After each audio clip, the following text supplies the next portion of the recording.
नमस्ते। बहुत से ट्रेडर्स को सपोर्ट और रेजिस्टेंस पता होता है। कई ट्रेडर्स को डिमांड और सप्लाई जोन का कंसेप्ट भी पता होता है, लेकिन सबसे बड़ा सवाल ये है इन जोन का इस्तेमाल, इन जोन्स का यूज करके एक्चुअल ट्रेड एंट्री कैसे ली जाए। इस वीडियो में आपको दिखा होगा कि एम्परर कैंडल सिस्टम का यूज करके सही ट्रेड एंट्री कैसे ढूंढते हैं। नमस्कार दोस्तों, मैं हूं महेश और आप देख रहे हैं लाइव ट्रेडिंग एम्परर। पिछली वीडियो में हमने सीखा एम्परर कैंडल इंडिकेटर को कैसे अप्लाई करते हैं, इंडिकेटर की सभी इंपॉर्टेंट सेटिंग्स, हर कैंडल कलर का क्या मतलब होता है, डिमांड जोन और सप्लाई जोन कैसे काम करता है। अगर आपने ये 4 वीडियो नहीं देखी है तो पहले उन्हें ज़रूर देख लेना, क्योंकि आज हम सीखने वाले हैं एम्परर कैंडल जोन्स का यूज करके एक्चुअल ट्रेड एंट्रीज कैसे लेते हैं। लेकिन शुरू करने से पहले एक ज़रूरी बात, अगर आपको एम्परर कैंडल इंडिकेटर का फ्री एक्सेस चाहिए तो इस वीडियो को पूरा जरूर देखना, क्योंकि वीडियो के बीच में या आखिरी में मैं आपको बताऊंगा कि इस इंडिकेटर का फ्री एक्सेस आपको कैसे मिल सकता है। अब चलते हैं ट्रेडिंग सेटअप की तरफ। डिमांड जोन से बाइंग सेटअप मतलब बाइंग अपॉर्चुनिटीज हमें ज्यादातर मिलती है जो डिमांड जोन, जब डिमांड जोन बनता है। लेकिन हम तुरंत बाई नहीं करते, हम पहले कंफर्मेशन कैंडल का इंतजार करते हैं। बाय कंफर्मेशन हो सकता है होलो कैंडल मतलब एम्प्टी कैंडल, या जो भी कैंडल आपको खाली दिखे ऐसा। उसके बाद ग्रीन कैंडल मतलब ये, और उसके बाद जोन के पास कोई हैमर कैंडल बने और प्राइस का जोन मतलब जोन के हाई लाइन के ऊपर वो हैमर कैंडल या कोई भी कैंडल क्लोज कर दे। ये सिग्नल बताते हैं कि बायर उस एरिया में एक्टिव हो रहे हैं। तो जैसे कि अभी हम देख रहे हैं 3 मिनट का टाइम फ्रेम बिटकॉइन में, तो जैसे कि ये फर्स्ट ब्लू कैंडल से सेलर आ गए, जब ये कैंडल रेड कैंडल क्लोज हो गई ऊपर, तभी हमारा ये स्ट्रॉन्ग डिमांड जोन बन गया। तो अब सीधा आप यहाँ पर ये लाइन पर एंटर कर सकते हैं, या ये जोन के अंदर जब कैंडल आ जाए तब एंटर कर सकते फर्स्ट, क्योंकि ये स्ट्रॉन्ग डिमांड जोन है।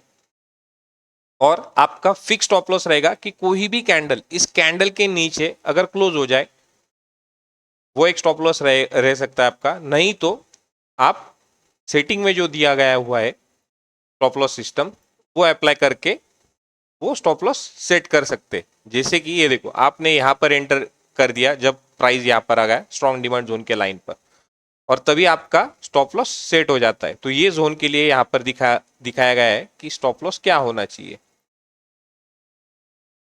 ये देखो, लो लाइन से हमारा स्टॉप लॉस 75 पॉइंट से, और हाई लाइन पर अगर हमने ट्रेड लिया है तो हमारा स्टॉप लॉस 150 पॉइंट से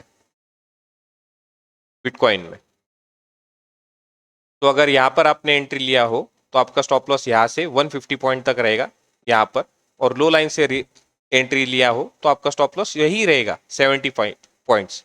ये सिर्फ डिफरेंस दिखाता है कि अगर आपने एंट्री यहाँ पर लिया हो तो 150 पॉइंट का स्टॉप लॉस रहेगा, और यहाँ पर लिया हो तो 75 पॉइंट्स का, और इन द मिडल लिया होगा तो आपको कैलकुलेशन देखना होगा, मगर स्टॉप लॉस लेवल सबका सेम ही रहेगा 70363। और इसी के साथ हमारा नेक्स्ट टारगेट रहेगा एक तो ये हाई लाइन, और ये जब हाई लाइन के ऊपर अगर कोई कैंडल क्लोज कर दे तो हमारा डिमांड जोन भी बहुत और एक्टिव हो जाता है। तो आपका जो स्टॉप लॉस था, और जब मार्केट इसके ऊपर क्लोजिंग दे दिया तो आपका स्टॉप लॉस सीधा बाइंग प्राइस पर ट्रेल हो जाता है।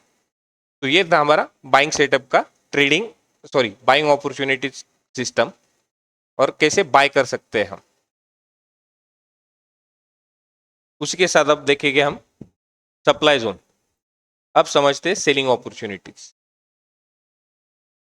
जैसे कि सेल ट्रेड ज्यादातर यहां पर लिए जाते हैं सप्लाई जोन में, सप्लाई जोन के पास या वेरी स्ट्रॉन्ग सप्लाई जोन के पास। ये देखो, अब सप्लाई जोन बहुत पहले बना है हमारा, तो यहाँ पर सप्लाई जोन और यहाँ पर वेरी स्ट्रॉन्ग सप्लाई जोन, तो यहाँ पर ट्रेड्स लिए जाते हैं। यहाँ भी हमें तुरंत सेल नहीं करना है, हमें कंफर्मेशन कैंडल का इंतजार करते हैं। इसमें भी सेल कंफर्मेशन होता है कोई भी ब्लैक कैंडल लो लाइन के नीचे क्लोज हो जाए, या रेड कैंडल, या उस जोन के आसपास आपको इन्वर्टेड हैमर कैंडल दिखाई दे लो लाइन के नीचे। ये सिग्नल्स बताते हैं कि सेलर्स उस एरिया में एक्टिव हो रहे हैं और प्राइस ऊपर जाने से रिजेक्शन ले रहा है। अब एक सेल एग्जांपल देखते हैं। मान लो प्राइस ऊपर जाता है, वेरी स्ट्रॉन्ग सप्लाई जोन तक पहुंचता है, यहां पर ये स्ट्रॉन्ग सप्लाई जोन है। तो यहाँ पर मार्केट ने एक फेक ब्रेकआउट भी दिया था यहाँ पर, जैसे कि हम देख सकते हैं, क्योंकि यहाँ पे एक ब्लू कैंडल भी बन गया था, तभी मार्केट ने इसको फिर एक नॉर्मल डिमांड जोन क्रिएट कर दिया था। तो उसी वक्त डिमांड और सप्लाई दोनों मिक्स हो गए थे। तो उसके बाद फिर मार्केट ने ये रेड कैंडल जो हमें दिख रही है यहाँ पे, इसका क्लोजिंग दे दिया। तब हमारे ये वापस सप्लाई जोन कंफर्म हो गया और रेड कैंडल ने क्लोजिंग दिया है, तो मतलब ये थोड़ा सा स्ट्रॉन्ग सप्लाई जोन हो चुका है। स्ट्रॉन्ग सप्लाई मतलब सेलर वहां पर स्ट्रांगली एक्टिव है, इसका मतलब है। तो यहाँ पर आप एंटर कर सकते हो और स्टॉप लॉस रहेगा आपका ये जोन, या जोन के ऊपर जो सिस्टम में हमें दिखाया है ये रहा, तो वो हमारा स्टॉप लॉस हो सकता है। और नेक्स्ट टारगेट इसके लिए आपका हो सकता है डिमांड जोन। उसी तरह यहाँ पर भी तभी स्ट्रॉन्ग सप्लाई जोन था, तो वापस मार्केट ने यहाँ पर भी एक रिजेक्शन लिया। ऊपर ये सप्लाई जोन ऑलरेडी एक था और यहाँ पर ये मार्केट ने वापस एक ब्रेकआउट देने की कोशिश की थी, मगर ये वापस दो सप्लाई जोन्स के बीच में आ गया। ये सपोर्ट जोन था और ये सप्लाई जोन था। तभी जब इसने मार्केट ने ये कैंडल क्लोज कर दी, तब ये हमारा सपोर्ट जोन बन गया था, मगर ऊपर से भी सप्लाई था। तो यहाँ पर ट्रेड करना मतलब ट्रेड ही करना नहीं था, क्योंकि ऊपर सप्लाई जोन है। सो बायर के लिए ट्रेड इसके ऊपर ही था 72,500, मतलब ये हाई लाइन के ऊपर सप्लाई जोन के। और यहाँ पर सेलिंग अपॉर्चुनिटीज ही थी, हमें देखनी थी। जैसे कि ये रेड कैंडल वापस क्लोज हो गई स्ट्रॉन्ग सप्लाई जोन के नीचे, तो यहाँ पर हम वापस सेल के लिए ट्रेड ले सकते हैं और हमारा स्टॉप लॉस फिर से वही रहेगा, हाई लाइन के ऊपर अगर कोई कैंडल क्लोज दे दे, या फिर स्टॉप लॉस सिस्टम जो हमें दिखा रहा है। और इसका एग्जिट भी हमारा सेम तरीके से रहेगा फिर वापस जब डिमांड जोन क्रिएट हो जाए। और एक और पावरफुल तरीका है जो है मल्टी टाइम फ्रेम कंफर्मेशन। जैसे हम देख सकते हैं, जैसे मैं आपको दिखाऊंगा,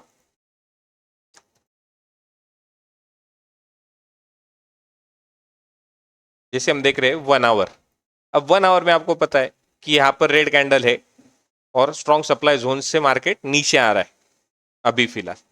तो फिर अब तुम्हारा सिस्टम तुम्हें यहाँ पर दिखा रहा है कि भाई सप्लाई चालू है 1 आवर में। तो स्मॉल टाइम फ्रेम में भी तुम्हें मैक्सिमम ट्रेड जो ढूंढने हैं, वो ढूंढने हैं सेलिंग अपॉर्चुनिटीज के लिए।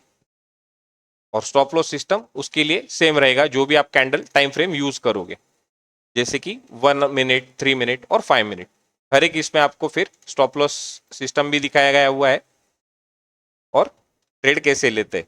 अब जैसे कि देखो यहाँ पर डिमांड जोन बन गया है, मगर तुम्हें पता है 1 आवर में हमें सीलिंग स्ट्रॉन्ग ज्यादा दिख रही है। तो प्रोबेबिलिटी हमें देखनी है कि 1 आवर में, सॉरी 1 मिनट में हमें सेलिंग अपॉर्चुनिटीज देखनी है। मतलब जैसे कि हम यहाँ पर ये सप्लाई जोन में वापस सेल कर सकते हैं, या फिर ये डिमांड जोन अगर ब्रेक हो जाए तो इससे रिस्क कंट्रोल में रहता है और ट्रेड मैनेजमेंट आसान हो जाता है। अब बात करते हैं आपको एम्परर कैंडल इंडिकेटर का फ्री एक्सेस कैसे मिल सकता है। इसके लिए आपको कुछ सिंपल स्टेप्स फॉलो करने होंगे, जैसे कि 1 मिनट।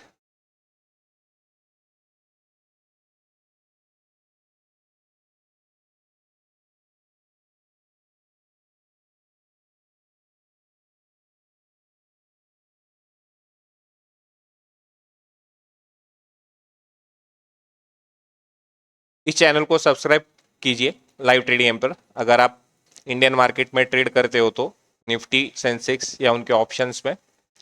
उसके बाद अगर आप XAU USD में या क्रिप्टो में ट्रेड करते हो तो लाइव ट्रेडिंग एम्पर ग्लोबल को सब्सक्राइब कीजिए, फॉलो ट्रेडिंग व्यू पर कीजिए। यहाँ पर फॉलो करना ज़रूरी है। इसको अगर फॉलो करने के बाद फिर आपको मेरे प्रोफाइल पे ये यहाँ पर रॉकेट बटन दबाना है एम्प्रर RSI कैंडल पर और एम्प्रर पिवट लेवल पर। आपको दोनों इंडिकेटर को बूस्ट करना होगा। ट्रेडिंग व्यू में रॉकेट का बटन दिखाई देगा, उसी पर क्लिक करके दोनों इंडिकेटर को बूस्ट करना है। जैसे आप बूस्ट करते हो मुझे ट्रेडिंग व्यू पर नोटिफिकेशन मिल जाता है, जैसे कि यहाँ पर। उसके बाद आपको बस टेलीग्राम या इंस्टाग्राम पर मुझे DM करना है, जिसके लिंक मैंने यूट्यूब चैनल के डिस्क्रिप्शन में दिए हैं। यहाँ पर ग्रुप में आप मुझे मैसेज कर सकते हो और इंस्टाग्राम पर भी मैसेज कर सकते हो। और वही ट्रेडिंग व्यू आईडी भेजनी है जिससे आपने इंडिकेटर बूस्ट किया है। अगर बूस्ट वाली आईडी और डीएम वाली आईडी मैच हो गई तो आपको इंडिकेटर का एक्सेस फ्री मिल जाएगा। तो दोस्तों, आज की वीडियो में हमने समझा डिमांड जोन से बाय ट्रेड कैसे लेते, सप्लाई जोन से सेल ट्रेड कैसे लेते, entry confirmation rule, stop loss placement और मल्टी टाइम फ्रेम कंफर्मेशन। अगली वीडियो में हम सीखेंगे कब ट्रेड नहीं लेना चाहिए और किन सिचुएशंस में ट्रेड अवॉइड करने चाहिए। तब तक के लिए बाय बाय, टेक केयर और हैप्पी ट्रेडिंग।